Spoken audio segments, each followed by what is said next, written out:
What happened to Judas Iscariot?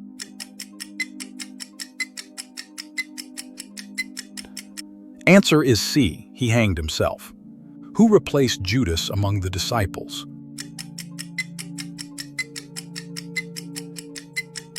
Answer is A. Matthias.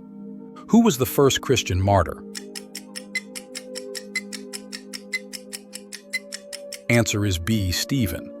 What is the longest book in the Bible? Answer is B. Psalms. Who dreamed of 7 fat and skinny cows? Answer is A. Pharaoh. What is the first commandment?